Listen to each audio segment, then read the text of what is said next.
Tonight, we may be done with winter, but winter is not yet done with us. Fierce snow slamming the Midwest tonight. Millions under blizzard warnings as whiteout conditions all but obscure the roads. Semi-trucks strewn across an interstate in Nebraska. The dust storm that choked the skies in New Mexico and now mixing into the system.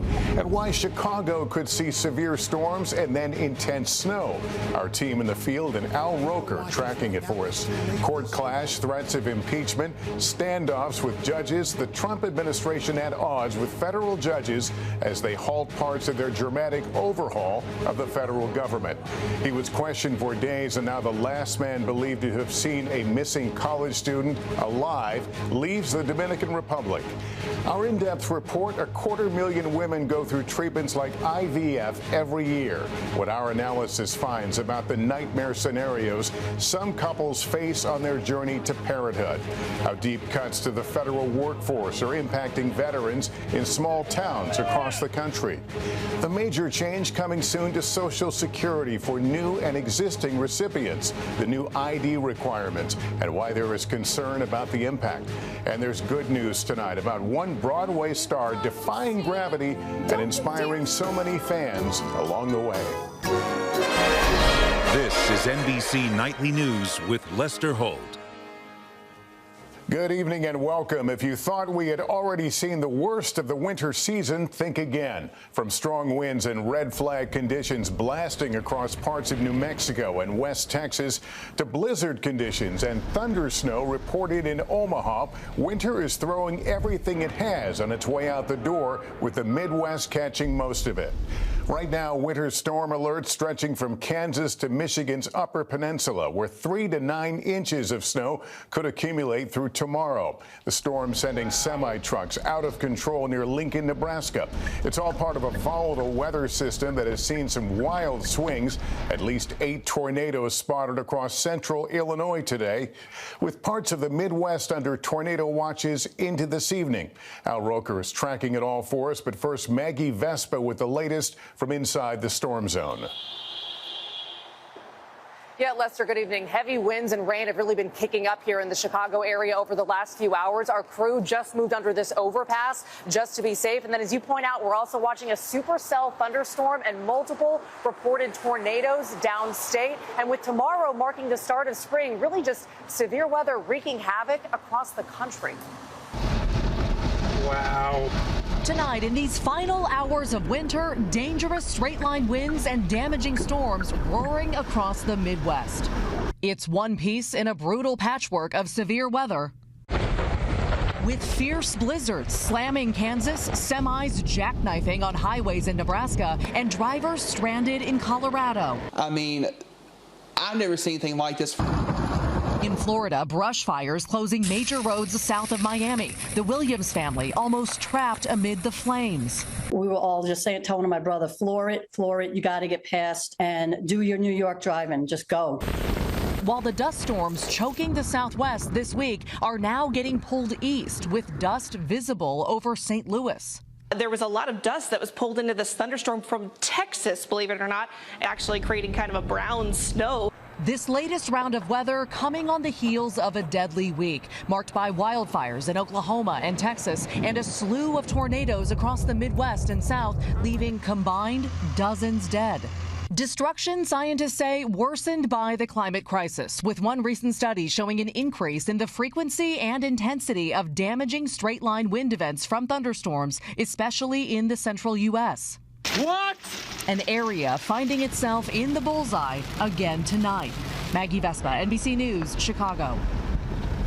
All right, let's bring in Al Roker now. Al, this storm has some more punch left in it. That's right, Lester. 5:01 a.m. is when spring starts, but winter doesn't want to let go. We have all these winter weather advisories from Kansas all the way to the UP of Michigan. Tornado watches through this evening. We're punching their way through where you can see some severe thunderstorms. There's a tornado warning between Chicago and Kankakee right now. This system pushes to the east. The tornado threat lasts until late tonight. Heavy snow blanketing the Midwest, so Chicago Chicago, from thunderstorms and tornadoes to possible snow, and then heavy rain along the I-95 corridor, about a half an inch of rain possible from Augusta to Washington, D.C., and as far to the west, we're talking almost a foot of snow in the UP of Michigan. We'll have the latest tomorrow morning on Today. Lester? All right, Al, thanks very much. Now to the clash between President Trump and a growing number of federal judges who have temporarily blocked some of the president's actions. One judge with a new warning to the administration today. Here's Garrett Haake. Tonight, President Trump intensifying his clash with the courts, calling out federal judges he argues are intentionally trying to derail his agenda, including a judge who temporarily blocked Trump's invocation of an 18th century law to deport nearly 300 undocumented migrants and alleged gang members to a prison in El Salvador. He actually said we shouldn't be able to take criminals, killers, murderers, horrible, the worst people, gang members, gang leaders, that we shouldn't be allowed to take them out of our country.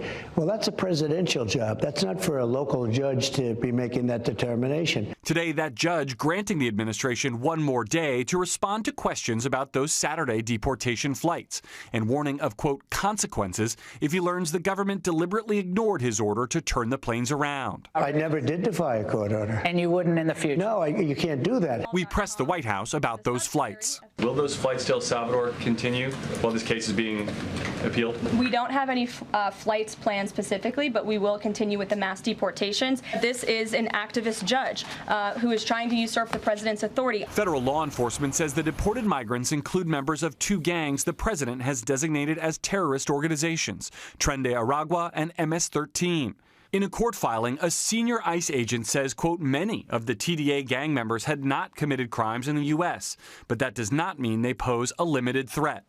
It comes as family members of some of those sent to El Salvador argue their loved ones are not gang members. Miralis Cacique recognized her son in a video from the prison. She says he was undocumented, but not in a gang. He has no criminal record. They should send him back to Venezuela, she says. The White House tonight refusing to reveal details about those deported on the flights, including names, saying they trust ICE and Border Patrol investigators. We are not going to reveal operational details about a counterterrorism operation. They have the highest degree of professionalism, and they were 100% confident in the individuals that were sent home on these flights. So far, NBC News has tracked 37 rulings from federal judges that have at least temporarily blocked actions taken by President Trump, with a federal judge overnight blocking his executive order banning transgender people from military service. While earlier today, the Trump administration paused $175 million in federal funding to his alma mater, the University of Pennsylvania, for allowing a transgender athlete to compete on the women's swim team. And meanwhile, Garrett, one day after his call with Russian President Putin, today President Trump spoke with Ukraine's President Zelensky.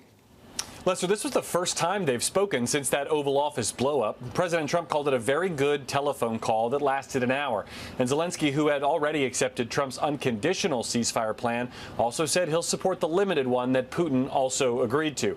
But both nations launched attacks against each other last night, suggesting there's still a long way to go in this process. Lester? All right, Garrett Haake, thank you.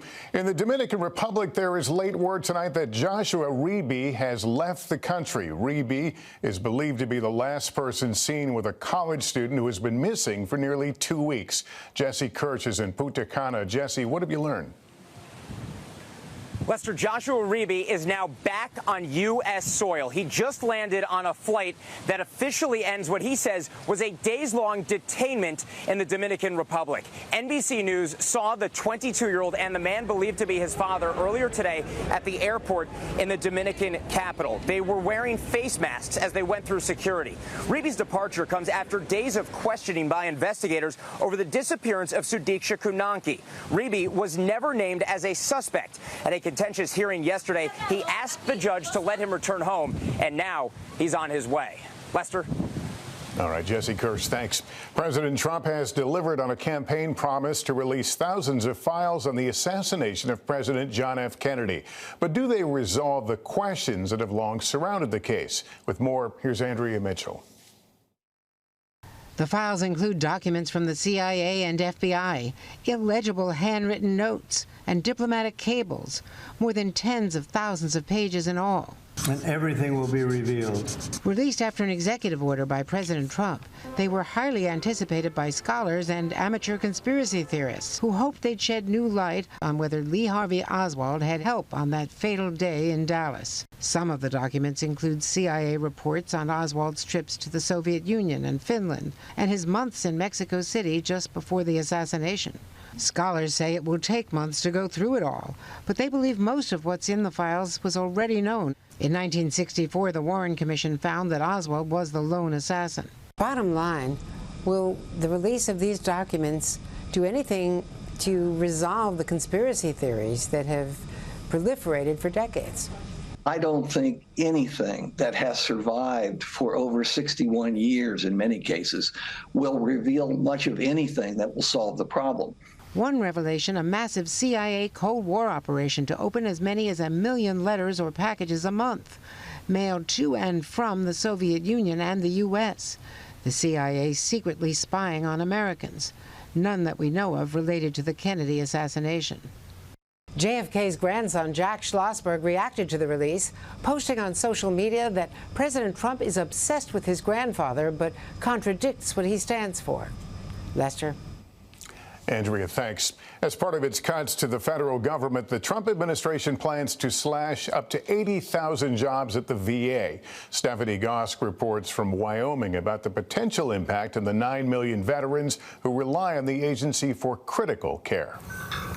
In a windswept field just outside Cheyenne, Wyoming, there's a small national cemetery, part of the VA's outreach to rural communities. How would you characterize the need here in Cheyenne and in Wyoming? I think we have a lot of needs. Suicide is an issue, especially in Wyoming. I recently lost a friend to suicide. A friend that Justin Tripp served with during his 13 years in the U.S. Navy. Now Tripp is the state commander for the VFW. That transition into the civilian life, that's where we lose a lot of people to suicide. The veteran suicide rate in Wyoming is 50% higher than the rest of the country. In Cheyenne, there's a small VA center dedicated just to mental health. On February 24th, the office manager was fired. A Marine veteran, she was one of the thousands of probationary federal employees fired by email for their performance. But a recent review obtained by NBC News was glowing. Her manager writing, as a veteran herself, she listens with empathy. She is the first person our clients come into contact with. I would be concerned with positions that are frontline positions that touch veterans every day. She was at the front door. Exactly, and that's where I would have concern. The politics in Wyoming are pretty clear-cut. 71% of the cowboy state voted for Donald Trump, but the veterans we've been speaking to say they don't want this to be about politics, and with cuts to the VA looming, some of them are feeling a real sense of unease. Last week, 2 federal judges ruled the firing of probationary federal employees was unlawful. But the VA has set a goal of cutting 60,000 to 80,000 more jobs. We're going to accomplish this without making cuts to health care or benefits to veterans and VA beneficiaries. Tripp says he would welcome more efficiency, but he hopes decision makers will visit Wyoming first. I think getting that personal touch would make a difference. The government, he says, needs to honor its contract with veterans. Why is it this country's responsibility to take care of those veterans? Because we served when called. We raised our hand when other people wouldn't. Stephanie Gosk, NBC News, Cheyenne, Wyoming. In 60 seconds, big changes if you collect Social Security. Why new and some existing recipients may need to get their identities checked in person. As DOJ announces lease cancellations at Social Security Administration offices, more recipients will soon be required to show up in person. Liz Kreutz reports on the change, which some worry will create confusion. A major change coming to Social Security. In an effort to crack down on fraudulent claims, the Trump administration planning to impose stricter measures on how to verify a person's identity. Soon, people will no longer be able to prove their identity over the phone, meaning those who can't do so using the online service have to go in person. The change comes as the agency plans to close dozens of Social Security offices nationwide and lay off thousands of workers. The tightening measures coming from DOJ and Elon Musk, who is using claims of voter fraud and illegal immigration to make the pitch for cuts, allegations for which he hasn't offered evidence and experts say is inaccurate. By using entitlements fraud, the Democrats have been able to attract and retain vast numbers of illegal immigrants. And by voters. And by voters, exactly. While the Trump administration has repeatedly said it isn't cutting benefits, just potential fraud, advocates warn those with mobility issues or limited access to the internet will suffer. How important is the phone service at the Social Security Administration? Oh, it's extremely important. It's going to make field offices more crowded. It's going to make it more difficult to access the benefits that we have all earned. And the agency says the changes begin March 31st. And Lester, this applies to new Social Security recipients applying for benefits and also current recipients that need to change their direct deposit information, Lester. Okay, Liz, thanks very much. Still ahead, hundreds of lawsuits involving fertility clinics and the nightmare scenarios some couples are facing. Next. For millions, the journey to becoming a parent has included in vitro fertilization, but in rare cases, there are errors. Embryos can be mistakenly destroyed. Storage tanks can malfunction. Allison Barber looked into how often these heartbreaking failures occur. When Marissa Calhoun and Stephen Castaneda started talking about having children, they knew it wouldn't be an easy road. Marissa has stage 4 endometriosis. And I've had about 4 surgeries, and as a result of that have spent a lot of time being told by doctors that I may never get the chance to become a mom. Marissa knew she'd likely have to turn to IVF to conceive, so in 2023 the couple successfully created embryos. But then Marissa's doctor called. He basically said the words that immediately let me know something was wrong, which is, I've never had to make a call like the call I'm making right now. Marissa says the doctor told her that because of a labeling error, all 16 of her embryos had been discarded. We got home and I just cried. So in a week, you went from, we're having discussions about how many children do we want to have, to every single embryo is just in the trash. Yeah. Nightmare scenarios like that one are thought to be rare, but an NBC News analysis found that in the last 5 years, more than 300 lawsuits have been filed over similar claims, where fertility clinics or related companies allegedly lost, destroyed, or even swapped patients' embryos, eggs, or sperm. The vast majority involved some form of product failure, like when a storage tank that keeps eggs and embryos frozen malfunctions. But over a quarter of the lawsuits stemmed from alleged human error, including Marissa's. How do you just throw away the chance for human life? Just toss it like it's the trash. The federal government only tracks clinics' pregnancy success rates, not their mishaps.